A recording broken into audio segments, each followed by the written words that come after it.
إن الحمد لله نحمده ونستعينه ونستغفره ونعوذ بالله من شرور أنفسنا وسيئات أعمالنا. من يهده الله فلا مضل له ومن يضلل فلا هادي له.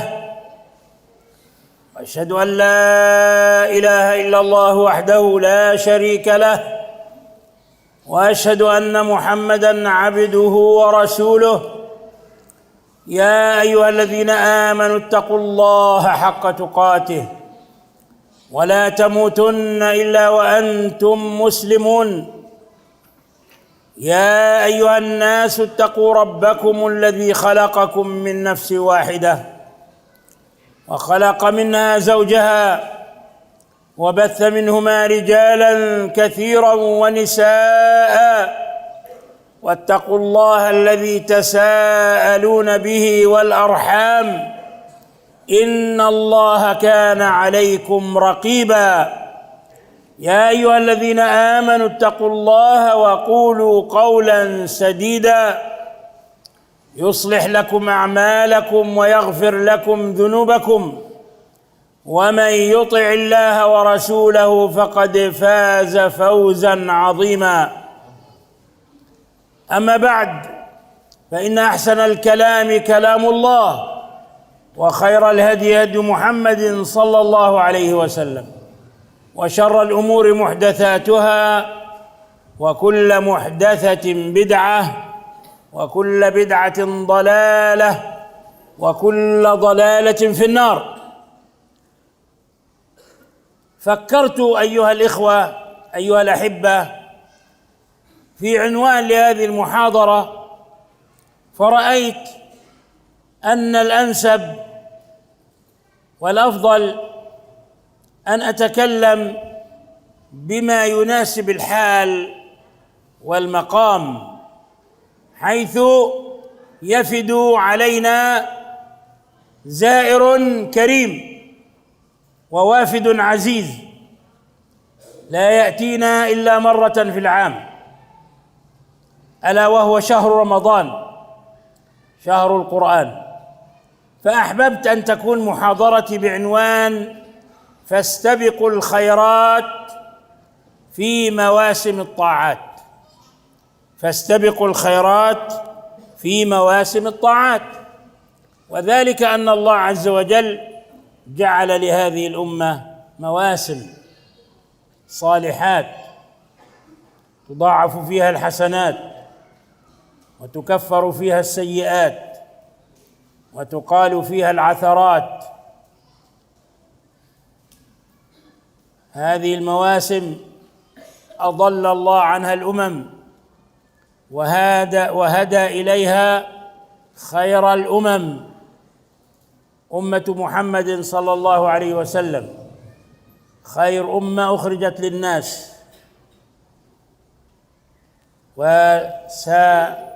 وسأتكلم بين يدي محاضرتي عن بعض هذه المواسم، وأخص بالذكر شهر رمضان، شهر القرآن. الحمد لله والصلاة والسلام على رسول الله وعلى آله وصحبه ومن والاه. Amma ba'du. Kaum muslimin dan muslimat rahimani wa rahimakumullah. Sesungguhnya segala puji bagi Allah Subhanahu wa taala. Kita memujinya, meminta bantuan kepadanya dan meminta ampun kepadanya, dan kita berlindung kepada Allah Subhanahu wa taala dari kejahatan diri-diri kita dan dari keburukan amalan-amalan kita. Barang siapa yang diberikan hidayah oleh Allah Subhanahu wa taala, maka tidak ada yang mampu yang menyesatkannya, dan barang siapa yang disesatkan oleh Allah Subhanahu wa taala, tidak ada yang mampu akan untuk memberinya hidayah. Kemudian beliau membawakan 3 ayat dalam khutbatul hajah yang intinya perintah untuk bertakwa kepada Allah Subhanahu wa taala. Kemudian beliau hafizahullah taala mengatakan, aku merenung sejenak apa yang kita bicarakan pada kesempatan yang mulia ini, maka aku melihat yang paling layak dan paling mulia dan paling utama adalah yaitu berbicara tentang perkara yang sesuai dengan kondisi dan keadaan kita sekarang ini, yaitu kita akan menyambut tamu yang mulia dan kita akan kedatangan tamu yang mulia yang mana tidak akan datang kepada kita kecuali sekali dalam setahun, yaitu bulan Ramadan, bulan Al-Quran.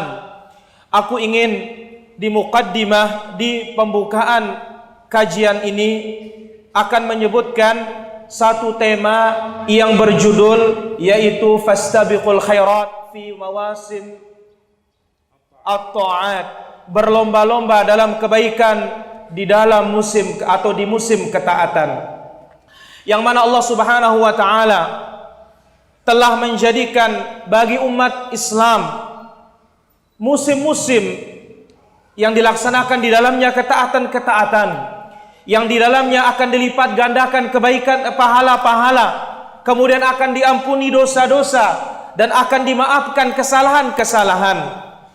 Tentu musim-musim kebaikan ini hanya Allah Subhanahu wa taala berikan bagi kaum muslimin umat Nabi Muhammad sallallahu alaihi wasallam, yang tidak diberikan kepada umat-umat sebelumnya, yang umat-umat sebelumnya tersesat darinya, diberikan kepada umat yang terbaik yang dikeluarkan oleh Allah Subhanahu wa taala bagi manusia ini. Beliau hafizahullah taala akan memberikan beberapa muqaddimah, beberapa pembukaan tentang beberapa musim-musim kebaikan, dan secara khusus akan disampaikan di kesempatan ini adalah yaitu tentang bulan Ramadan, bulan Al-Quran. وهذه المواسم أيها الإخوة كثيرة ومتعددة ومتنوعة على مدار السنة، وبعضها زماني وبعضها مكاني.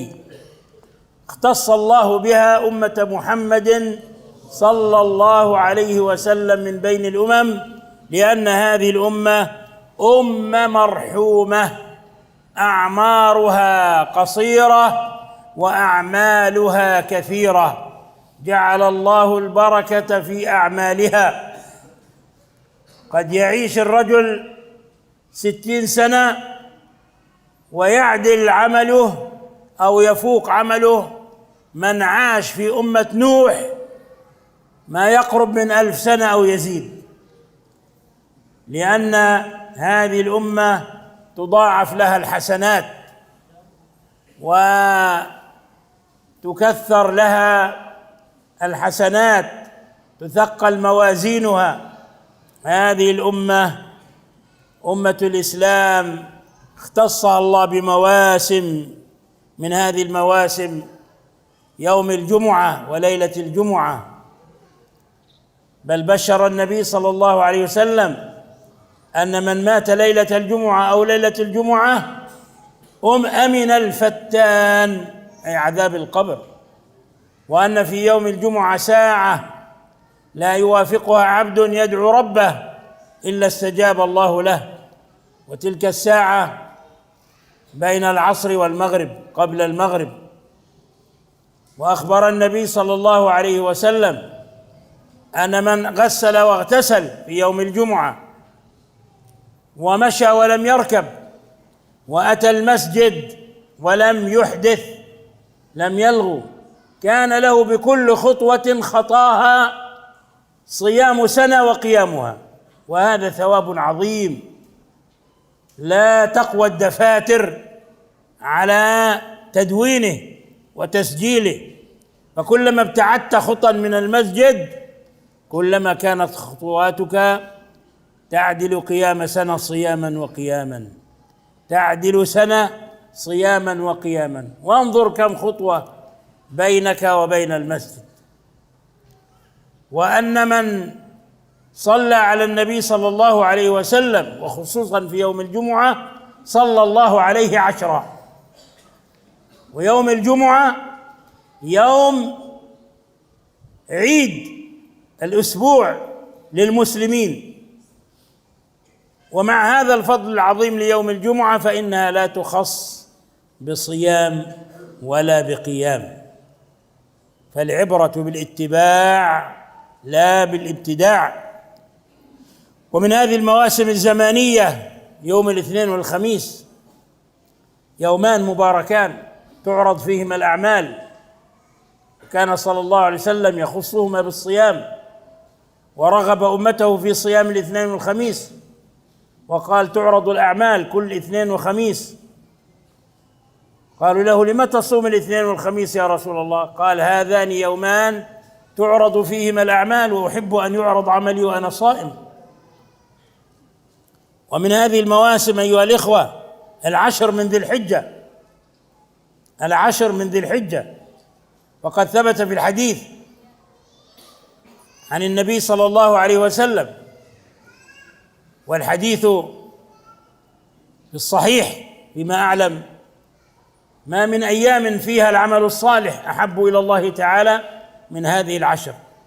قالوا يا رسول الله ولا الجهاد في سبيل الله؟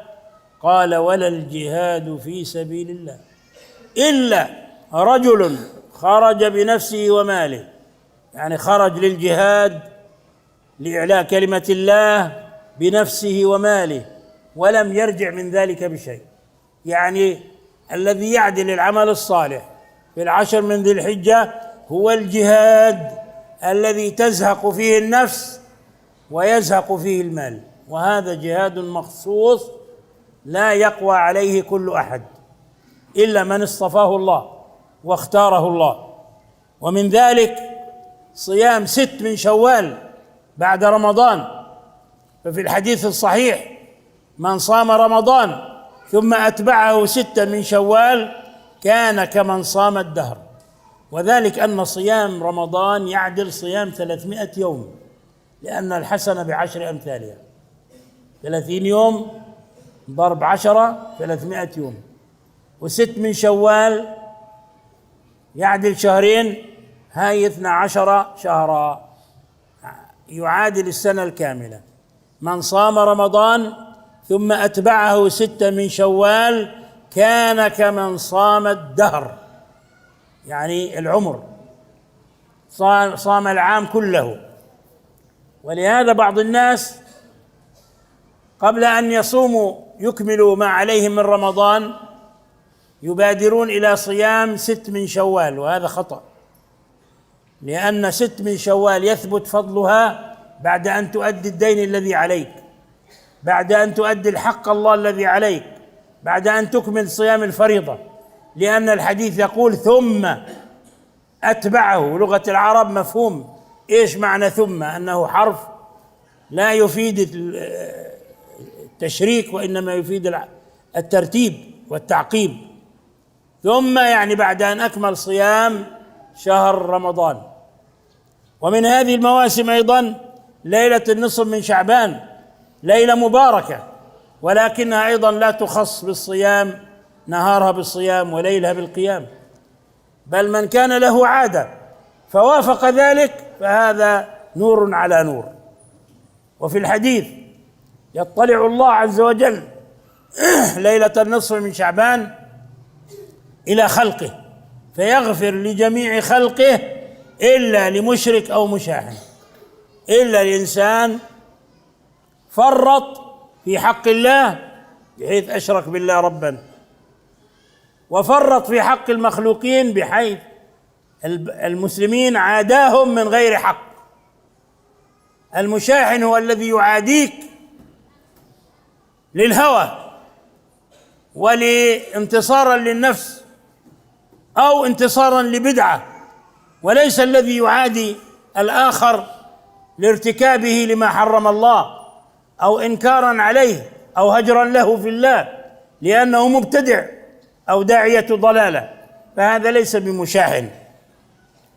وأيضا من المواسم الصالحة الثلث الأخير من الليل، فهذا موسم صالح يغفل عنه المسلمون إلا من رحم الله، بل يغفل عنه كثير من الصالحين، فتراهم في غطيط وفي نوم وفي سبات في هذا الوقت المبارك الذي ينزل الله عز وجل فيه إلى السماء الدنيا نزولا كما يليق بكماله وعظمته من غير تكييف. يقول: أنا الملك، هل من سائل فأعطيه؟ هل من مستغفر فأغفر له؟ إلى أن يطلع الفجر، وقت استجابة الدعاء، وقت النفحات والبركات، وقت قضاء حوائج العباد.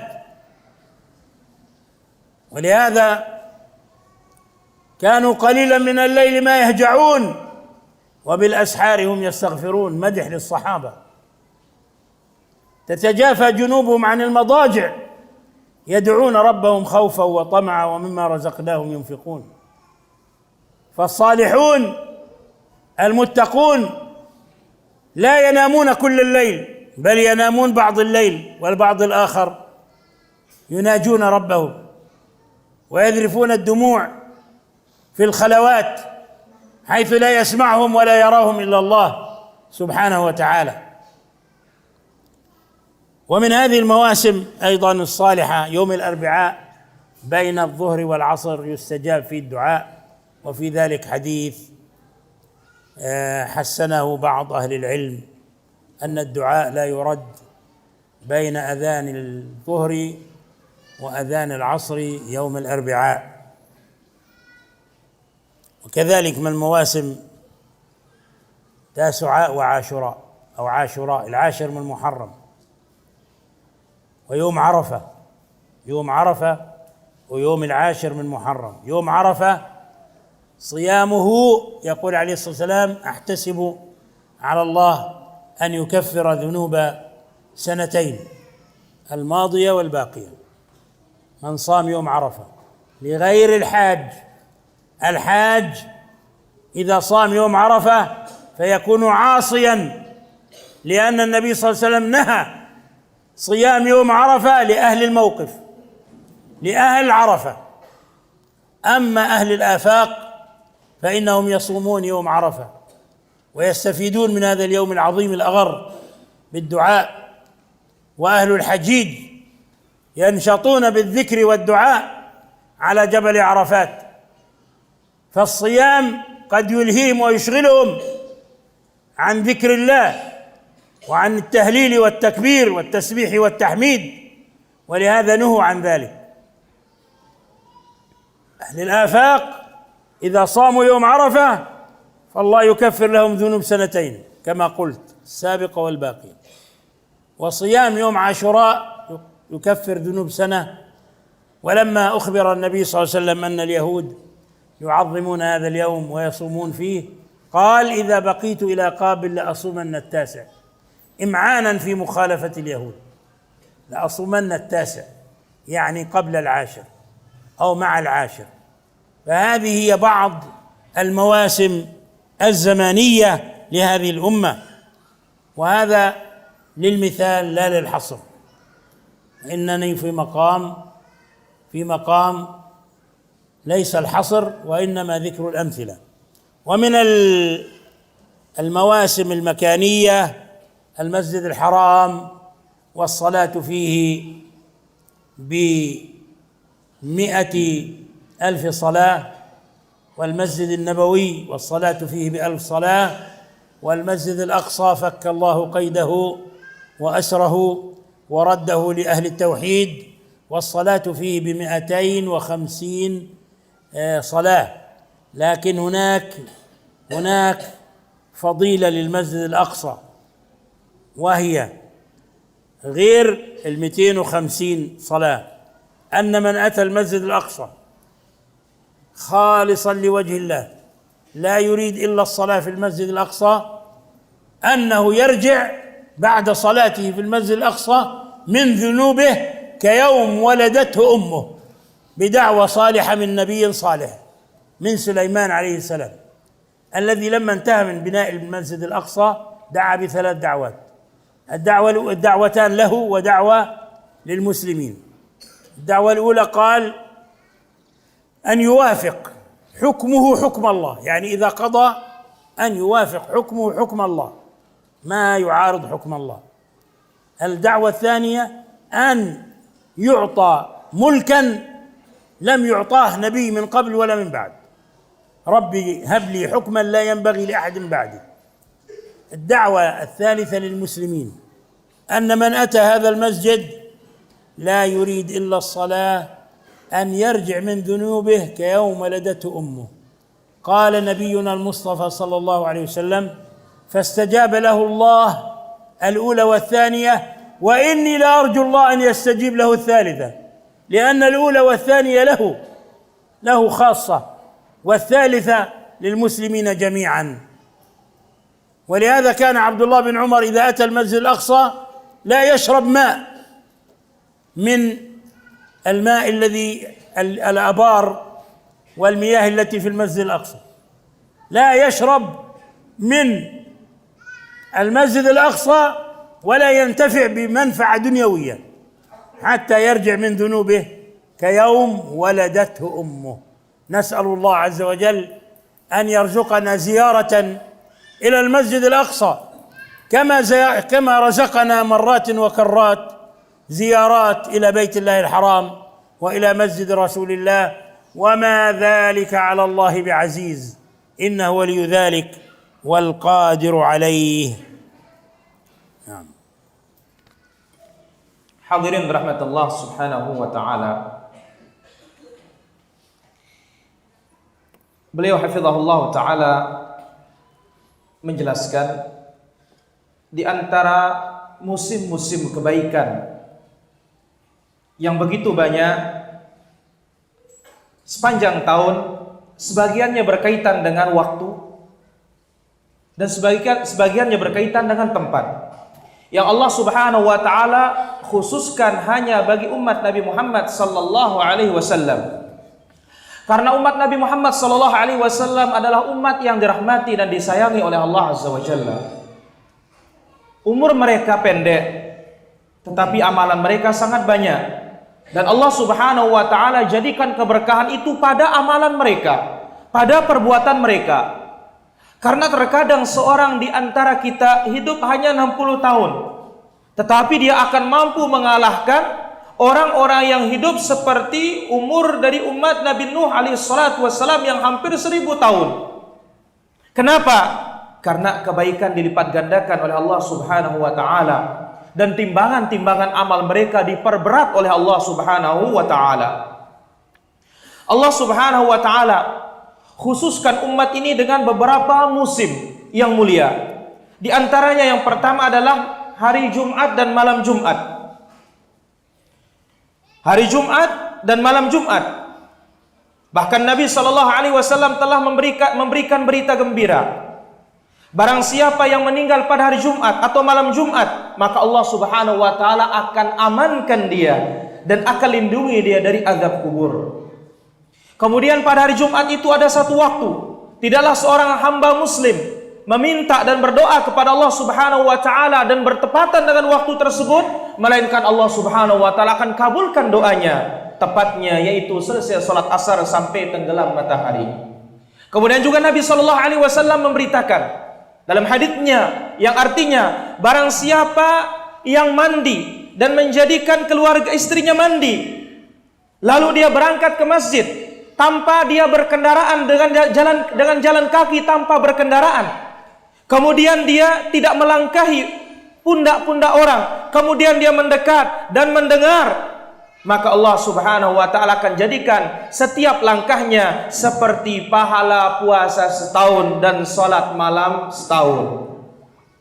Perhatikan ganjaran pahala yang begitu besar dari Allah Subhanahu wa taala, yang ukurannya kertas tidak mampu untuk mencatatnya. Maka oleh karena itu, setiap langkah dari langkah-langkah kita, apalagi tempat kita jauh, maka satu langkah tersebut dihitung oleh Allah Subhanahu wa taala pahala puasa setahun dan salat malam setahun. Oleh karena itu perbanyaklah langkah-langkah kita. Kemudian juga di antara keistimewaan hari Jumat, Nabi sallallahu alaihi wasallam telah memberitakan secara umum barang siapa yang bersalawat kepada Nabi alaihi salatu wasallam sekali, maka Allah Azza wa Jalla akan memberinya salawat 10 kali. Lebih-lebih kita bersalawat di hari Jumat bagi Nabi kita Muhammad sallallahu alaihi wasallam, maka tentu akan semakin besar ganjarannya. Kemudian juga hari Jumat adalah hari raya setiap pekan bagi kaum muslimin. yang mana telah diberikan karunia dan keutamaan yang besar oleh Allah Subhanahu wa taala pada hari Jumat dan malam Jumat. Dengan keistimewaannya itu semua, tidaklah mengharuskan kita untuk mengkhususkan malamnya untuk salat, demikian juga siangnya untuk berpuasa. Karena yang menjadi patokan dan ukuran dalam ibadah adalah al-ittiba, mengikuti contoh yang datang dari Nabi sallallahu alaihi wasallam, bukan ibtida', bukan mengada-ada dalam urusan agama. Kemudian di antara musim kebaikan dan musim yang mulia adalah hari Senin dan hari Kamis. Yang mana pada hari Senin dan hari Kamis Allah Subhanahu wa taala akan mengangkat amal-amal kebaikan. Para malaikat akan membawanya ke langit. Maka oleh karena itu Nabi sallallahu alaihi wasallam menghususkan hari Senin dan hari Kamis untuk beribadah puasa kepada Allah Tabaraka wa taala. Maka Nabi alaihi salatu wasallam ditanya, "Ya Rasulullah, kenapa engkau puasa pada hari Senin dan pada hari Kamis?" Nabi alaihi salatu wasallam menjawab bahwasanya dalam 2 hari ini Allah Subhanahu wa taala mengangkat amal-amal ibadah, dan aku senang ketika amal ibadahku diangkat dalam keadaan aku berpuasa kepada Allah Subhanahu wa taala. Kemudian di antara musim kebaikan adalah 10 pertama Dzulhijjah. Telah datang dalam hadis yang sahih yang artinya Nabi sallallahu alaihi wasallam bersabda, tidak ada hari-hari yang amal soleh dikerjakan padanya lebih dicintai oleh Allah Subhanahu wa taala kecuali pada 10 pertama Dzulhijjah.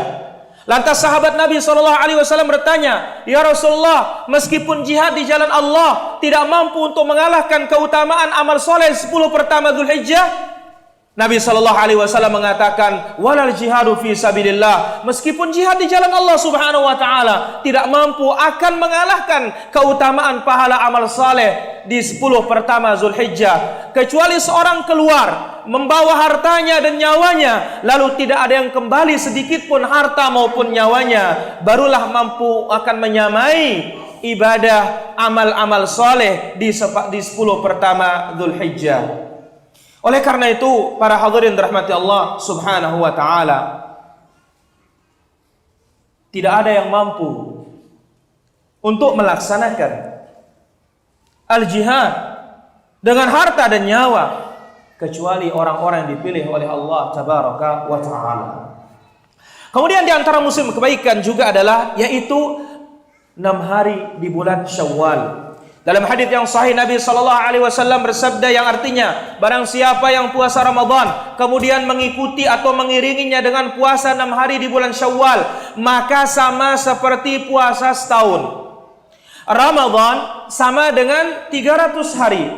Kenapa? Karena al-hasanatu bi'asyri amthaliha, satu kebaikan dilipat gandakan menjadi 10. Berarti 30 kali 10 sama dengan 300. Kemudian 6 ini sama seperti 2 bulan, 60 hari. Maka 10 bulan ditambah dengan 2 bulan, genaplah menjadi 1 tahun. Ini keutamaan yang diberikan oleh Allah Subhanahu wa taala, seolah-olah dia berpuasa setahun penuh. Maka kita perlu memperhatikan sebagian kaum muslimin begitu selesai bulan Syawal, bulan Ramadan, dia langsung berpuasa tanpa menyelesaikan hutang-hutang Ramadannya. Ketahuilah Nabi sallallahu alaihi wasallam menjelaskan dalam lafaz hadis tersebut, "Man shama Ramadan," siapa yang puasa Ramadan, "tsumma atba'ahu," kemudian tsumma ini menunjukkan apa? Litartib, urutan. Maka jangan dulu melaksanakan puasa Syawal kalau masih memiliki hutang. Selesaikan hutang dulu, barulah melaksanakan puasa Syawal tersebut. Kemudian juga di antara musim yang mulia adalah malam nisfu Sya'ban. Malam nisfu Sya'ban adalah malam yang penuh dengan keberkahan. Meskipun demikian, tidak ada perintah dari Nabi sallallahu alaihi wasallam untuk menghususkan siangnya untuk puasa, malamnya untuk salat. Tetapi kalau seorang memiliki kebiasaan puasa dan bertepatan dengan hari tersebut, maka ini adalah cahaya di atas cahaya. Nabi sallallahu alaihi wasallam telah menjelaskan dalam sabdanya yang artinya, sesungguhnya Allah Subhanahu wa taala melihat hamba-hambanya pada malam nisfu Sya'ban, maka Allah Subhanahu wa taala mengampuni seluruh hambanya kecuali yang berbuat syirik kepada Allah dan yang sedang berseteru dengan saudaranya. Perhatikan, berbuat syirik kepada Allah Subhanahu wa taala ini apa? Berkaitan dengan hak Allah Subhanahu wa taala, dan berseteru dengan saudaranya berkaitan dengan apa? Berkaitan dengan hak sesama. Namun perhatikan, berseteru di sini bukan perseteruan karena Allah Subhanahu wa taala, tetapi perseteruan yang dibangun atas dasar hawa nafsu, mengikuti nafsu syahwatnya, bukan karena agama Allah tabaraka wa taala. Kemudian berikutnya, di antara musim kebaikan adalah sepertiga terakhir malam. Inilah musim yang penuh dengan kemuliaan, penuh dengan kebaikan. Banyak kaum muslimin melalaikannya, kecuali orang-orang yang dirahmati oleh Allah tabaraka wa taala. Bahkan banyak orang-orang yang soleh melalaikannya.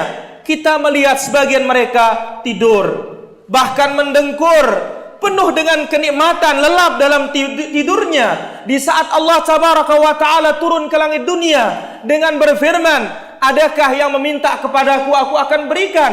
Adakah yang berdoa, aku akan kabulkan. Adakah yang minta ampun, aku akan ampuni. Tentu kebaikan tersebut berlanjut sampai terbitnya fajar. Inilah dia malam atau sepertiga terakhir malam yang dipenuhi dengan kebaikan oleh Allah tabaraka wa taala. Maka hamba-hamba yang saleh, sebagaimana disebutkan tentang para sahabat Nabi sallallahu alaihi wasallam, bagaimana mereka kanu qalilan minal laili ma yahjaun. Mereka sangat sedikit tidurnya di malam hari. Kemudian dalam ayat yang lain, tatajafa junubuhum 'anil madaji'. Badan-badan mereka jauh dari tempat tidur mereka. Bagaimana mereka? Mereka yad'una rabbahum, menyuruh Rabb mereka dengan penuh rasa harap dan penuh rasa cemas. Orang-orang saleh, mereka tidak tidur sepanjang malam, tetapi mereka tidur pada sebagiannya. Mereka bangun menyeru Allah Subhanahu wa taala. Mereka menangis, meneteskan air mata dikala manusia tidak ada yang melihatnya kecuali Allah tabaraka wa taala. Kemudian di antara musim kebaikan juga, yaitu pada hari Rabu antara zuhur sampai asar, Allah Subhanahu wa taala mengabulkan doa padanya, sebagaimana dalam hadis yang dihasankan oleh sebagian para ulama bahwasanya doa antara zuhur dengan asar tidak ditolak oleh Allah tabaraka wa taala. Kemudian juga di antara musim kebaikan adalah yaitu Asyura dan Tasu'a, yang mana hari tersebut, demikian juga hari yang lain yaitu Arafah, yang mana Nabi sallallahu alaihi wasallam secara khusus menyebutkan tentang Arafah, yaitu puasa hari Arafah. Aku berharap Allah Subhanahu wa taala akan mengampuni dengannya dosa setahun yang telah lalu dan setahun yang akan datang. Tentu berpuasa pada hari Arafah ini diperuntukkan bagi orang-orang yang tidak berhaji. Adapun orang yang berhaji, kalau dia berpuasa maka dia maksiat kepada Nabi sallallahu alaihi wasallam atau maksiat kepada Allah tabaraka wa taala. Kenapa? Karena Nabi alaihi salatu wasallam melarang orang-orang yang sedang berwukuf untuk berpuasa, di mana mereka kesempatan itu mereka berdoa kepada Allah Subhanahu wa taala, mereka semangat berzikir kepada Allah Subhanahu wa taala. Jikalau mereka berpuasa, tentu ini akan menyibukkan mereka untuk berzikir dan untuk berdoa kepada Allah tabaraka wa taala. Kemudian yang berkaitan dengan Asyura, Nabi sallallahu alaihi wasallam telah menjelaskan bahwasanya puasa Asyura akan mengampuni dosa setahun yang lewat.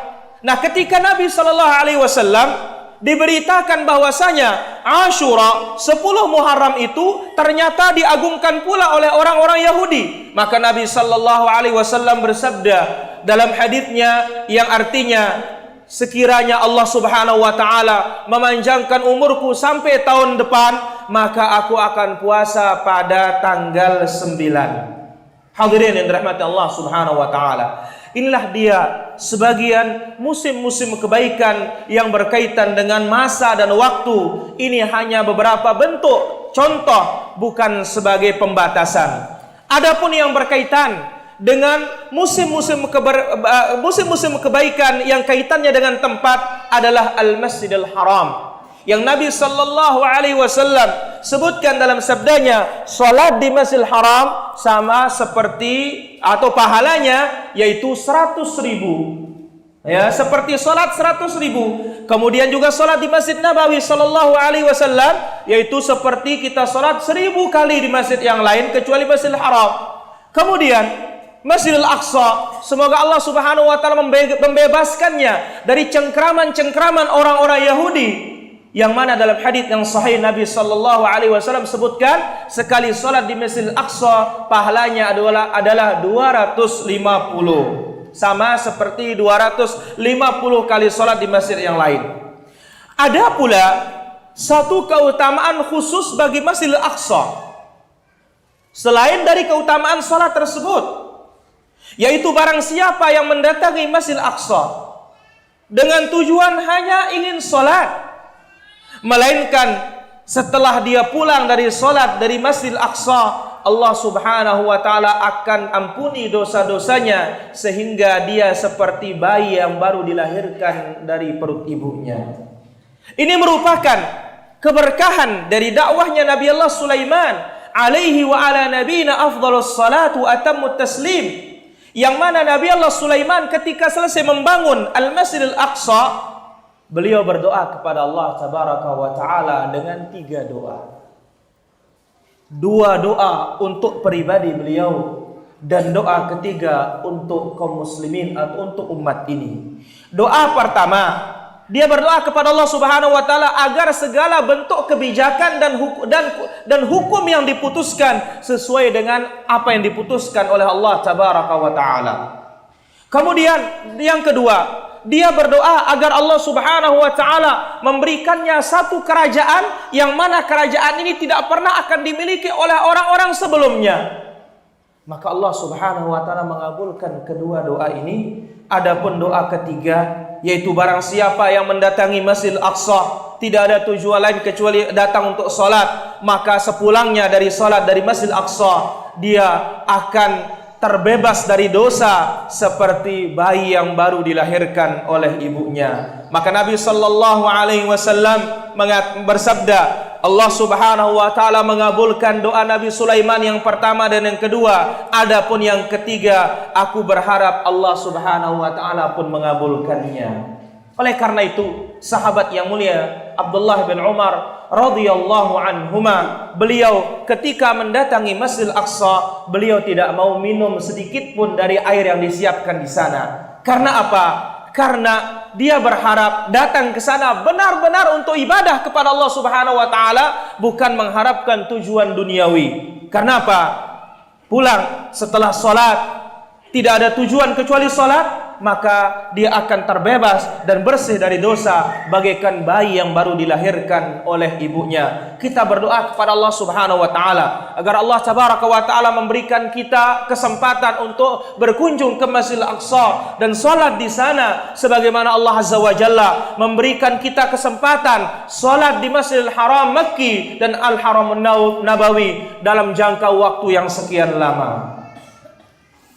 فمواسم الطاعات والقربات في ديننا كثيرة متعددة متنوعة، فالحج من هذه المواسم العظيمة وما فيه من تكفير الذنوب ومحو الخطايا.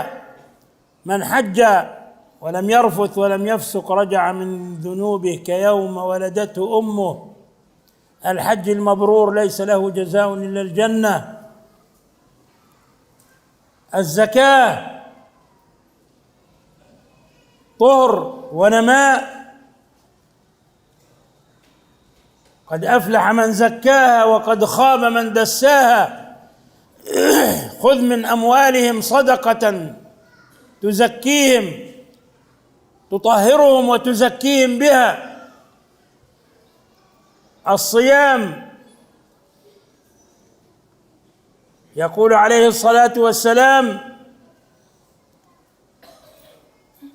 الصيام جنة، أي وقاية من النار.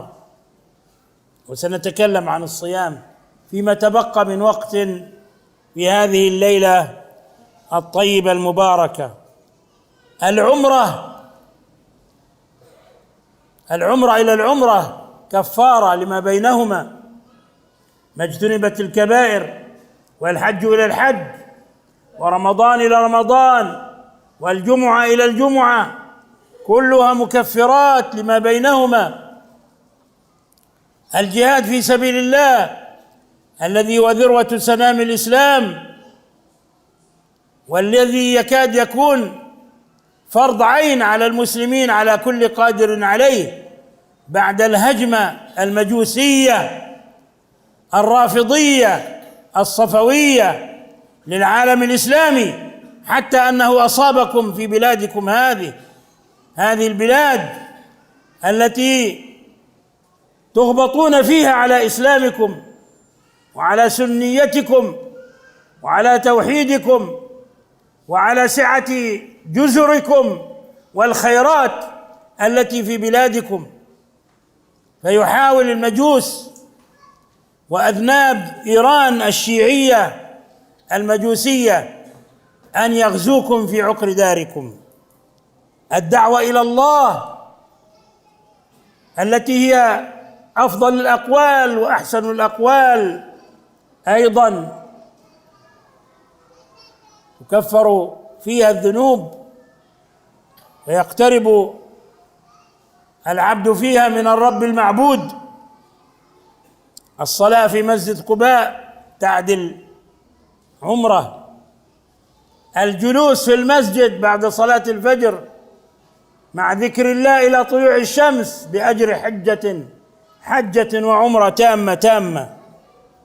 مواسم الخيرات لا تنقضي ولا تنقطع إلا بانقطاع نفس الإنسان وموته، كما أخبر النبي صلى الله عليه وسلم: إذا مات ابن آدم انقطع عمله إلا من ثلاث: صدقة جارية أو علم ينتفع به أو ولد صالح يدعو له. وشهر رمضان أعظم هذه المواسم، أعظم مواسم الطاعات، لأن الله عز وجل اختص فيه القرآن، أنزل الله فيه القرآن. شهر رمضان الذي أنزل فيه القرآن هدى للناس وبينات من الهدى والفرقان، شهر هدى الله إليه أمة الإسلام وأضل عنه الأمم كلها، فهو هدية الله إلى هذه الأمة. تضاعف فيه الحسنات، تكفر فيه السيئات، تقال فيه العثرات، تفتح فيه أبواب الجنان، تغلق فيه أبواب النيران،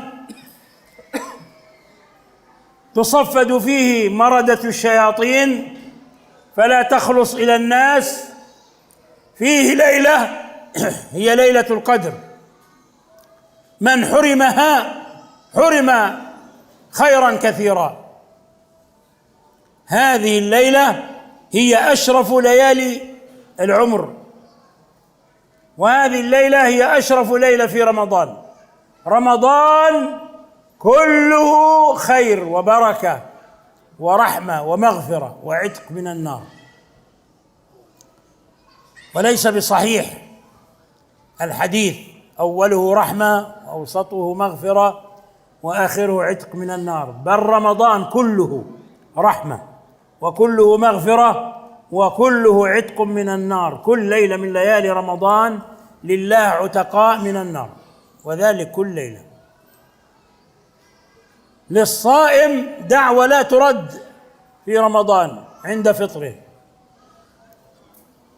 للصائم عند فطره دعوة لا ترد، ولهذا يفرح الصائم عند فطره كما يفرح عند لقاء ربه. يفرح عند فطره حينما يوفقه الله لإتمام صيام يومه وصيام شهره، ويفرح عند لقاء ربه حينما يجني ثمار صيامه وقيامه، حينما يرى أجور الصائمين، لأن أجر الصائم لا يقدر قدره إلا الله، ولا يعلم به إلا الله، لا نبي مرسل ولا ملك مقرب يعرف أجر وثواب الصائمين. ولهذا قال الله عز وجل: والصوم لي، كل عمل ابن آدم له، الحسنة بعشر أمثالها إلى 700 ضعف. قال الله تعالى: إلا الصيام فإنه لي وأنا أجزي به، وأنا أجزي به، الله يجزي به يوم القيامة. ولهذا قال بعض علمائنا: إن أجر الصيام لا تنال يد إنسان. يعني إذا أنت اغتبت إنسان ممكن يأخذ من حسناتك، لكن حسنات الصيام لا يمس أحد، لأن الله يقول: لي، وما كان لله لا يستطيع أن يصل إليه أحد. إلا الصيام فإنه لي وأنا أجزي به. فثواب الصائم للصائم، ليس لأحد غير الصائم فيه نصيب. والله عز وجل قد جعل بابا خاصا للصائمين اسمه الريان، اسمه يدل عليه الريان، لأنهم عطشوا في الدنيا فالله يرويهم، لا يجمع عليهم عطشين، لا يجمع عليهم عطشان، عطش دنيا وعطش آخر. فمن عطش في الدنيا لله أرواه الله وأدخله باب الريان. وهذا الباب ليس إلا للصائمين في رمضان. أما الذين يفطرون في رمضان ولا يصومون في رمضان فلا يدخلون هذا الباب ولا يرونه. هذا الباب يدخل منه الصائمون، وإذا دخلوا أغلق فلا يدخل بعدهم أحد. يقول عليه الصلاة والسلام: لخلوف فم الصائم، والخلوف هي الرائحة المتغيرة في الفم المنبعثة من المعدة بسبب ترك الطعام والشراب. هذه الرائحة المنفرة المكروهة للإنسان هذه عند الله محبوبة، أطيب من ريح المسك، لأنها ناتجة عن طاعة وعن عبادة، ليست ناتجة عن معصية بل عن طاعة. فهذه أطيب عند الله من ريح المسك. ولخلوف فم الصائم أطيب عند الله من ريح المسك. ينادي مناد من السماء في رمضان: يا باغي الخير أقبل، ويا باغي الخير أقصر، هذا موسمك، هذا موسمك، فأقبل يا من تريد الخير والطاعات والحسنات، أقبل وانهل واغترف، هذا موسمك. ويا من تريد الشر لا مقام لك، ليس هذا موسمك. ولهذا الذين يريدون الشر يفرون من بلاد الخير، يفرون من رمضان، يفرون من بلاد الإسلام إلى بلاد الكفر ليخوضوا مع الخائضين، فهم أعداء رمضان، ينفرون منه ويفرون منه فرار البعير الشارد من أهله. أما المؤمن فيفرح ويستبشر ويستقبل رمضان استقبال الضيف العزيز الذي غاب طويلا واشتاق إليه الأهل. فهذا الوافد العزيز، هذا الضيف الكريم، علينا أن نكرم وفادته ونحسن صحبته ونستفيد من نفحاته ومن أيامه.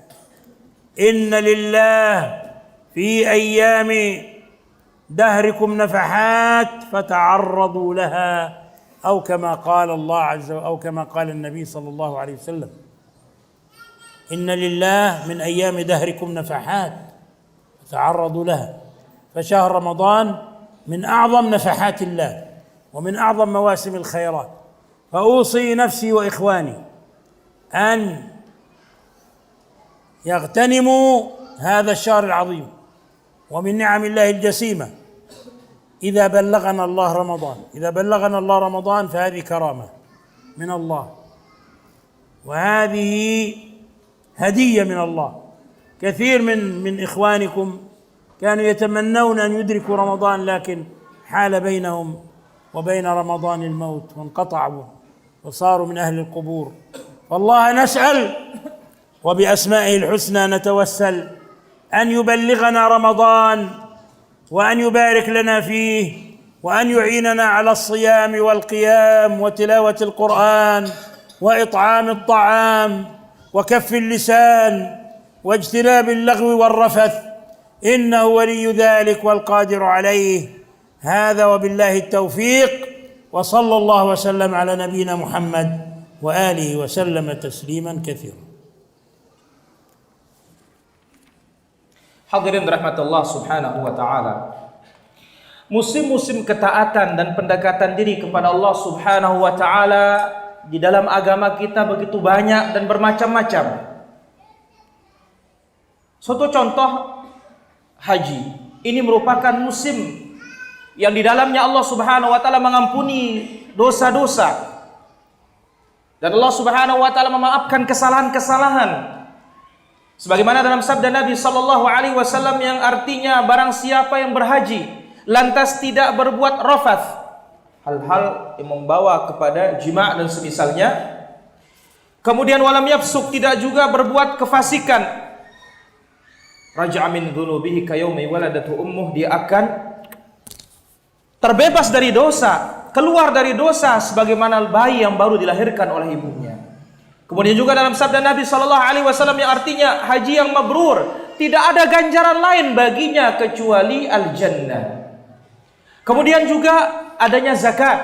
Allah subhanahu wa ta'ala mensyariatkan zakat ini untuk membersihkan sekaligus untuk mengembangbiakkan harta. Maka Allah subhanahu wa ta'ala sebutkan tentang yang namanya zakat adalah pembersihan dan pensucian. Allah berfirman, qad aflaha man zakkaha, telah beruntung orang-orang yang mensucikannya, mensucikan jiwanya. Kemudian juga dalam ayat yang lain Allah tabaraka wa ta'ala berfirman, khudh min amwalihim sadaqatan, ambillah dari sebagian harta mereka sebagai sedekah, itu zakat, tutahhiruhum wa tuzakkihim biha, dengan zakat itu mereka dibersihkan dan mereka disucikan dosa mereka maupun jiwa mereka. Kemudian juga Allah subhanahu wa ta'ala syariatkan puasa, yang Nabi SAW sebutkan tentang puasa, as-siyamu junnah, puasa itu adalah perisai. Perisai apa? Akan melindungi kita dan akan menjaga kita dari api neraka. Kemudian juga Nabi SAW sebutkan, al-umratu ilal umrah, dari satu umrah kemudian diiringi dengan umrah berikutnya, kafaratul lima bainahuma, ini sebagai penghapus dosa yang kita berbuat di antara dua umrah tersebut. Tentu ketika kita menjauhkan dosa-dosa besar. Kemudian juga Nabi SAW sebutkan, al-hajju ilal hajj, dari satu haji ke haji berikutnya, dari satu Ramadan ke Ramadan berikutnya, ini semuanya adalah sebagai pengampun dosa. Kemudian juga jihad fi sabilillah, berjuang melawan musuh-musuh Allah subhanahu wa ta'ala di jalan Allah, yang Nabi SAW sebutkan jihad merupakan puncak tertinggi di dalam Islam. Kemudian Allah subhanahu wa ta'ala mensyariatkan jihad tersebut untuk melawan musuh-musuh Allah subhanahu wa ta'ala, sehingga dijadikan dia amalan tertinggi dalam Islam. Dan Allah subhanahu wa ta'ala hampir jadikan di zaman sekarang ini, kalau melihat kondisi kaum muslimin, jihad ini hampir fardu ain, yang mana tentunya hal ini setelah terjadinya penyerangan dari pihak Ar-Rafidah, Asy-Syiah, bahkan sampai menimpa negeri kita. Negeri kita yang penuh dengan kebaikan, yang memiliki banyak kepulauan, yang memiliki mereka iri dengan tauhid kalian, mereka iri dengan sunnah kalian, dan mereka pun menyerang kaum muslimin beserta antek-antek mereka, ekor-ekor Iran dan semisalnya. Maka Allah subhanahu wa ta'ala ingatkan kita akan pentingnya untuk melawan orang-orang kafir. Kemudian di antara musim kebaikan dan amal kebaikan adalah ad-da'watu ila Allah azza wa jalla. Kita mengajak kepada jalan Allah tabaraka wa ta'ala. yang mana dakwah kepada Allah Subhanahu wa taala, kita niatkan untuk mendekatkan diri kepada Allah Tabaraka wa taala, maka tentu ini juga akan menghapus dosa dan akan mendekatkan kita kepada Allah Tabaraka wa taala. Kemudian juga di antara amal kebaikan, salat di Masjid Quba. Ketika bersuci dari rumah, Nabi sallallahu alaihi wasallam sebutkan pahalanya sama dengan menunaikan umrah. Kemudian juga duduk di masjid selesai salat fajar dengan berzikir kepada Allah Subhanahu wa taala sampai terbit matahari, lalu salat 2 rakaat, maka pahalanya sama seperti haji umrah yang sempurna. Musim-musim kebaikan tidak pernah akan terputus sampai kematian menjemput kita. Oleh karena itu, manfaatkan hidup ini. Sebagaimana Nabi sallallahu alaihi wasallam telah bersabda, "Idza mata ibnu Adam inqata anhu amalu illa min thalath." Apabila anak Adam telah meninggal dunia, maka terputuslah amal-amal kebaikannya kecuali hanya dari 3 saja. Ilmu yang bermanfaat, sedekah jariyah, kemudian adalah anak yang saleh mendoakan kedua orang tuanya.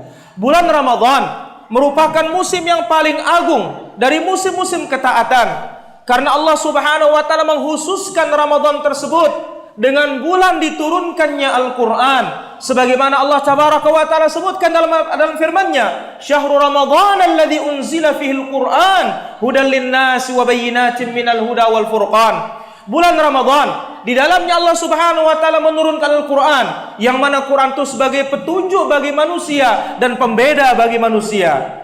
Bulan Ramadan, bulan ini ditunjuki kaum muslimin oleh Allah Tabaraka wa taala, yang mana umat-umat sebelumnya tidak mendapatkan Ramadan tersebut.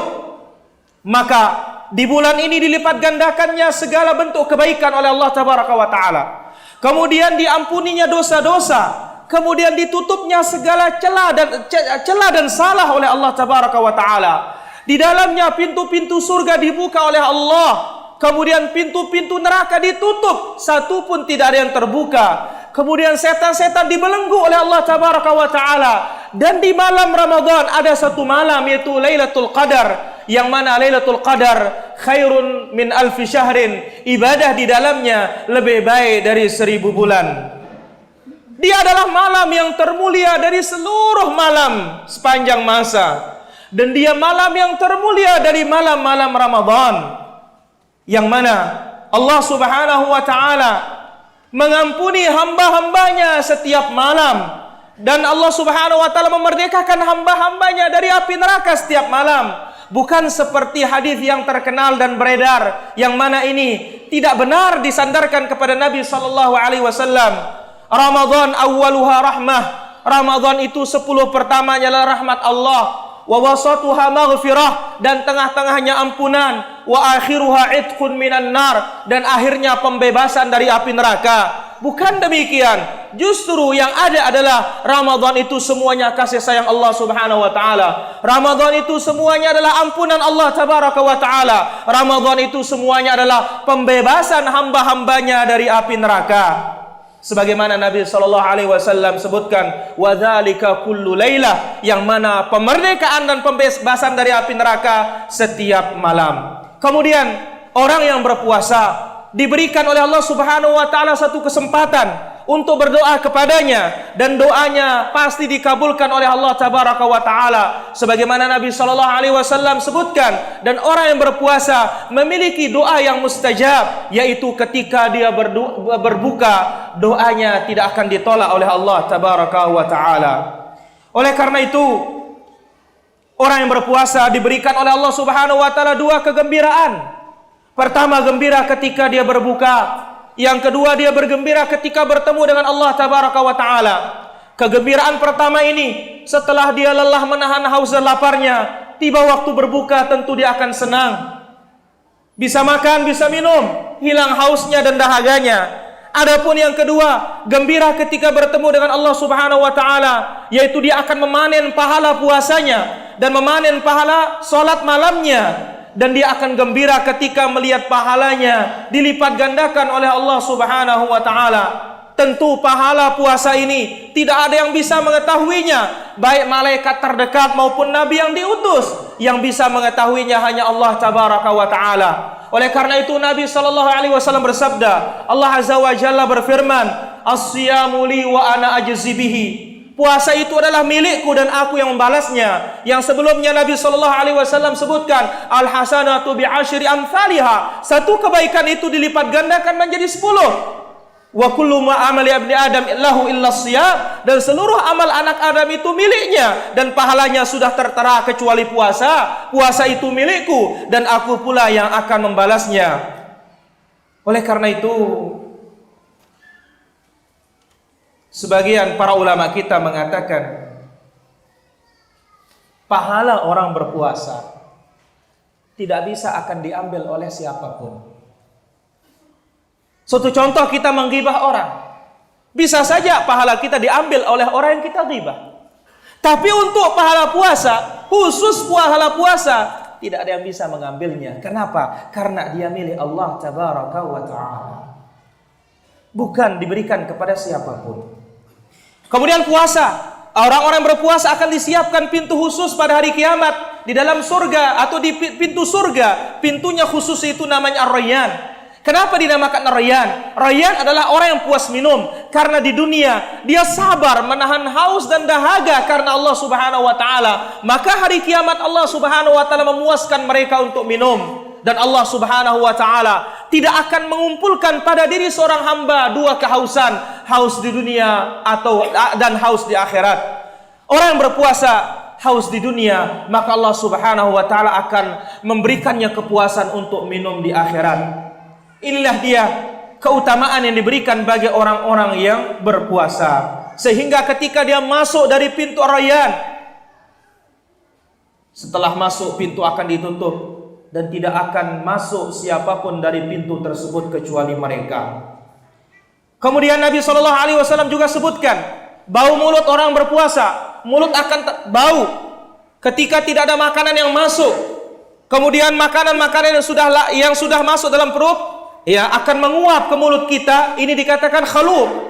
Yang ini disebut oleh Nabi sallallahu alaihi wasallam, atyabu indallah min rihil misk, lebih wangi di sisi Allah Subhanahu wa taala dari kasturi. Kasturi merupakan rajanya minyak wangi. Ini akan lebih wangi di sisi Allah tabaraka wa taala. Yang mana bau mulut orang berpuasa, orang tidak akan suka, orang tidak akan senang menciumnya, tetapi di hadapan Allah Subhanahu wa taala dia adalah yang terbaik. Semuanya ini karena apa? Karena buah dari ketaatannya kepada Allah tabaraka wa taala. Kemudian juga ketika orang berpuasa atau ketika puasa tiba, akan ada penyeru dari langit mengatakan, ya baghiyal khairi aqbil, wahai pencinta kebaikan, mari mendekat, mari datang, mari segera. Wa ya baghiyasy syarri aqsir, wahai para pecinta keburukan, orang-orang yang senang berbuat buruk, tahan diri kalian. Maka orang-orang yang senang kebaikan dipanggil untuk mendekat.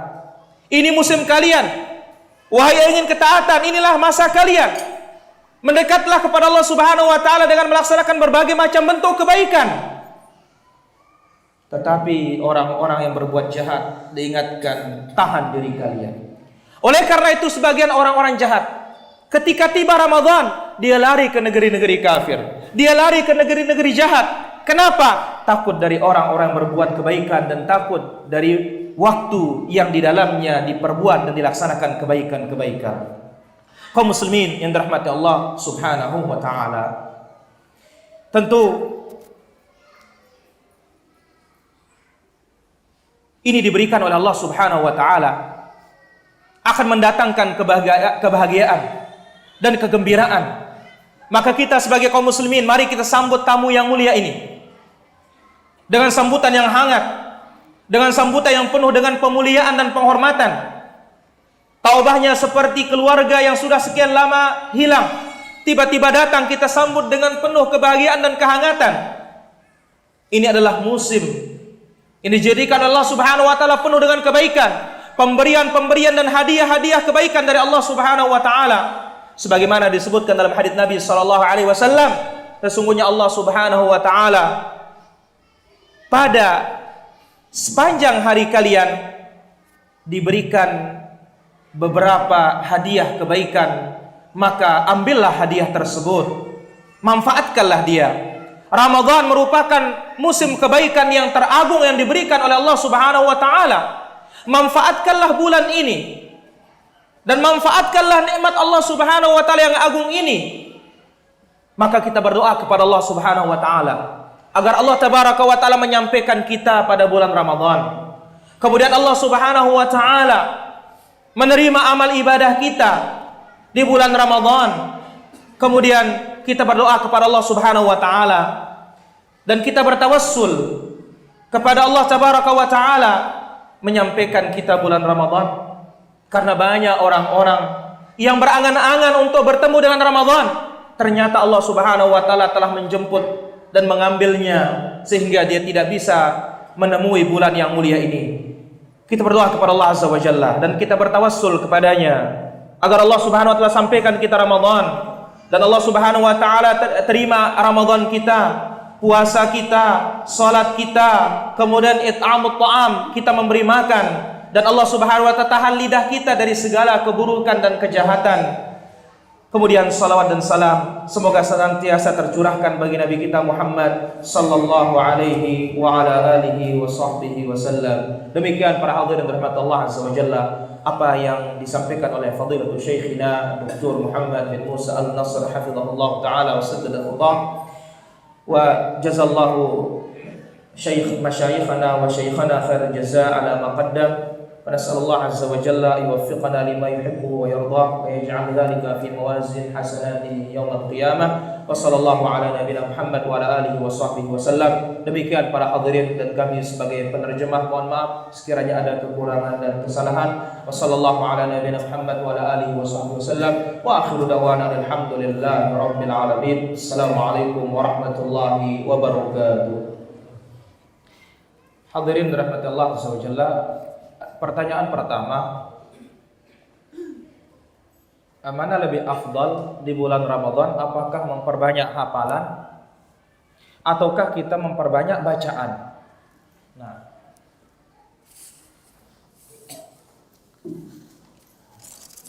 الأفضل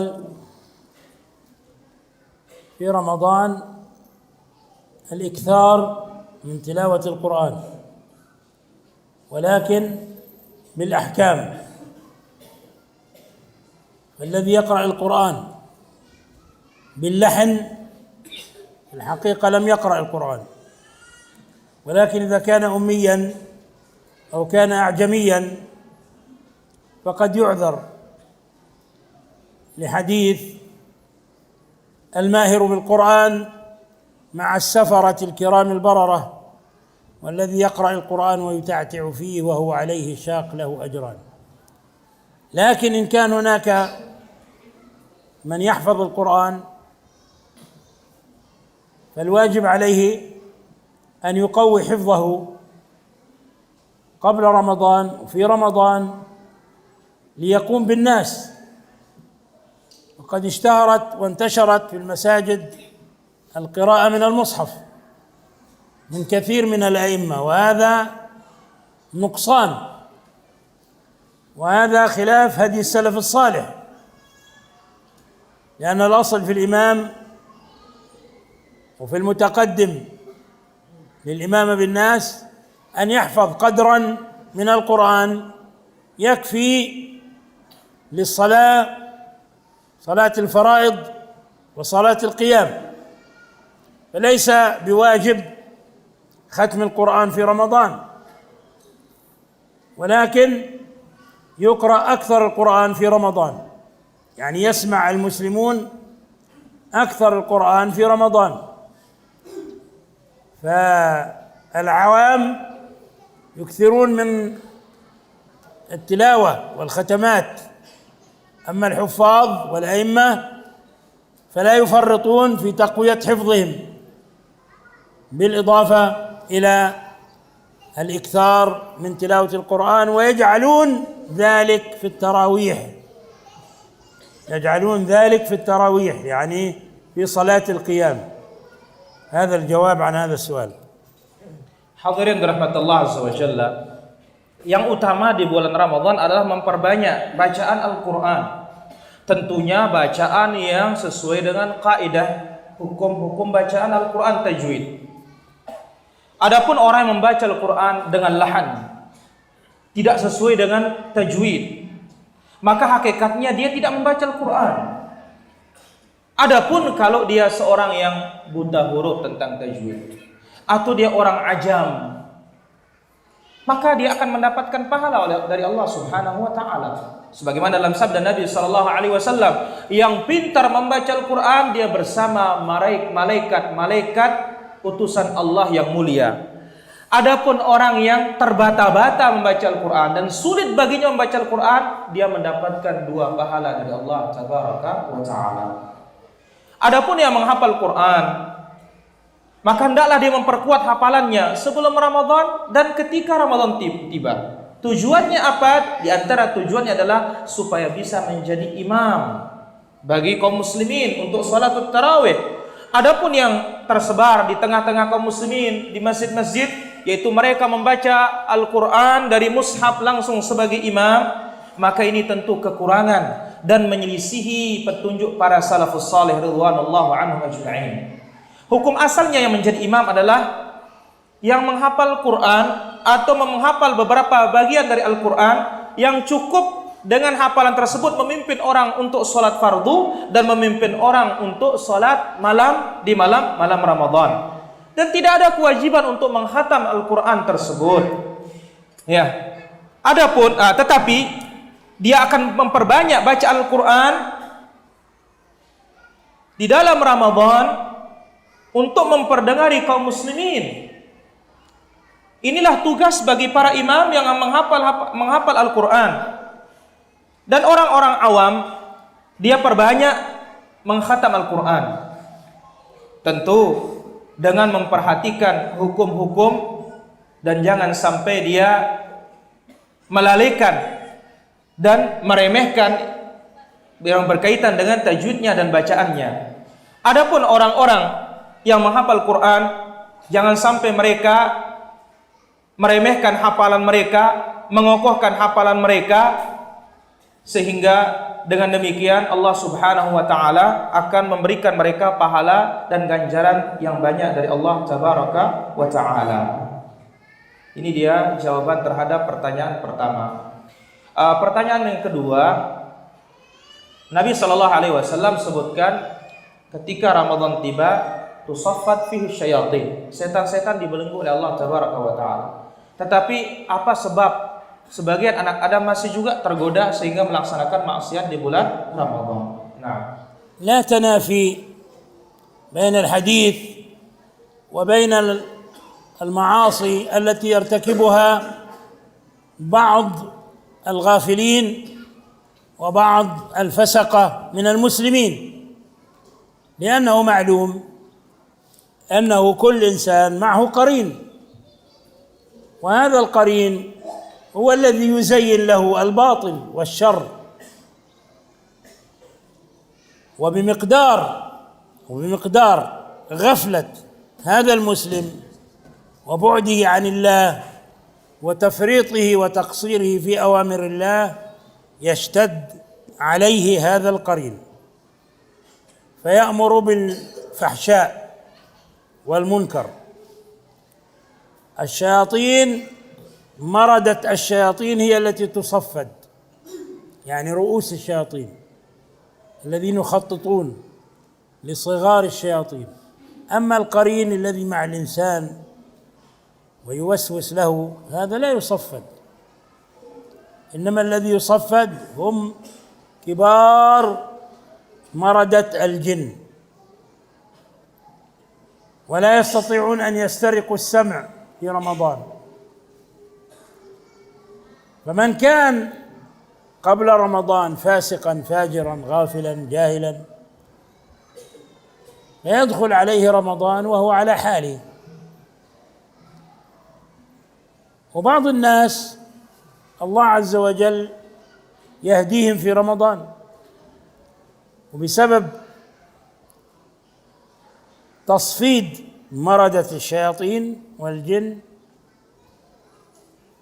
يضعف الصغار، لأنه معروف لما القائد يقع في الأسر أو يقتل يضعف الجندي الصغير. وهكذا يحصل لصغار الشياطين. وبالتالي نرى إقبال من كثير من العصاة إلى المساجد في رمضان، وللأسف أكثرهم يعودون حينما تنطلق الشياطين من عقلها ومن سلاسلها، يعودون إلى ما كانوا عليه. أما أن تنتهي المعاصي من الأرض بالمرة، هذا لا يمكن، هذا أمر لا يمكن بالقدر الكوني، وإن كان هذا شرعا قدرا شرعيا ممنوع، والله يبغض ويكره، لكن لابد أن يبقى الخير ويبقى الشر في صراع قائم إلى يوم الدين. ونحن نعلم أن النبي عليه الصلاة والسلام جاهد في رمضان، وفي 9 رمضانات من حياته الشريفة غزا 7 غزوات، يعني قاتل المشركين. ولا بد، لكن الله عز وجل جعل رمضان موسم للإقبال على الله والانكفاف عن معاصي الله وللتوبة والاستغفار، فما يقع في رمضان من المعاصي بين المسلمين أقل مما يقع بعد رمضان بسبب انفلات الشياطين وبسبب اجتهاد الشياطين أكثر وأكثر على بني البشر، وأنها مطلقة غير مسلسلة ولا مصفدة. والله أعلم. صلى الله وسلم على محمد وآله وسلم تسليما. Jawabannya adalah beliau hafizahullah wa ta'ala mengatakan tidak ada pertentangan antara hadis Nabi sallallahu alaihi wasallam dengan maksiat yang dilakukan oleh orang-orang fasik dan orang-orang lalai. Kenapa? Karena setiap manusia memiliki qarin. Dia punya kawan dari jin disiapkan oleh Allah Subhanahu wa ta'ala. Dialah qarin ini, kawan kita dari jin ini, yang menghiasi kebatilan dan keburukan bagi seorang. Maka seberapa ukuran lalainya seorang muslim dan jauhnya dari Allah Subhanahu wa ta'ala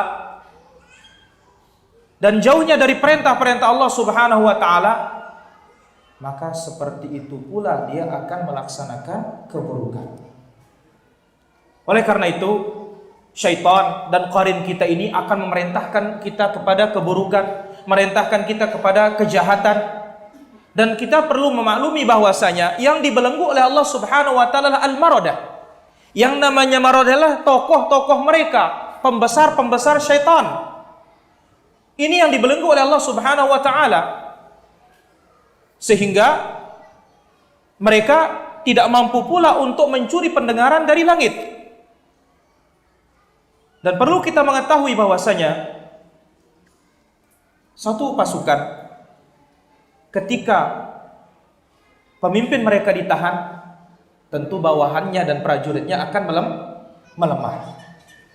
Nah, maka barang siapa yang fasik dan jahil ya, sebelum Ramadan, ketika Ramadan, maka akan tetap keadaannya seperti itu. Namun kita lihat juga sebagian orang, Allah Subhanahu wa ta'ala berikan mereka hidayah di bulan Ramadan.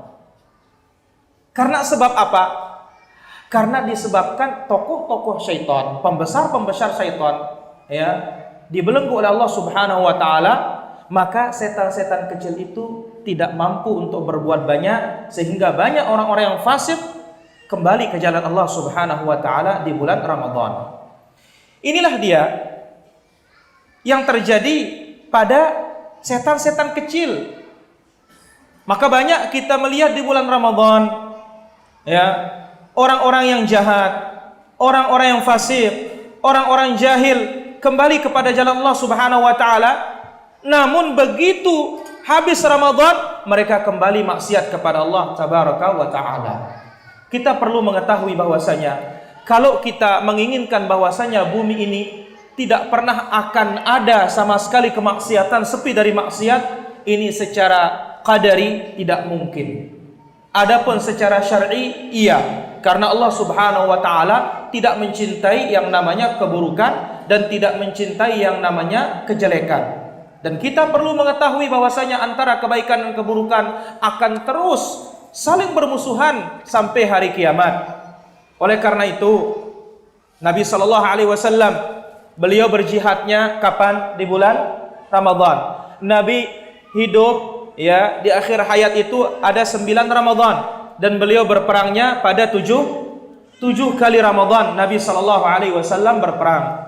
Maka Allah Subhanahu Wa Taala jadikan Ramadan ini kesempatan bagi orang-orang awam untuk kembali kepada Allah, untuk bertaubat kepada Allah, untuk beristighfar kepada Allah Subhanahu wa taala, sehingga kita melihat kemaksiatan-kemaksiatan di bulan Ramadan lebih sedikit dibandingkan di luar Ramadan. Kenapa? Kalau di luar Ramadan, setan dengan bebas melanglang buana untuk menggoda manusia ini, maka tidak ada ikatan dan tidak ada rantai bagi syaitan-syaitan tersebut, sehingga timbul banyak kemaksiatan di selain bulan Ramadan. Demikian jawaban dari Syekh Hafizahullah Ta'ala, semoga bermanfaat. Wassallallahu ala nabiyina Muhammad wa ala alihi wa sahbihi wasallam, wa akhiru da'wana alhamdulillahi rabbil alamin. Wassalamualaikum warahmatullahi wabarakatuh.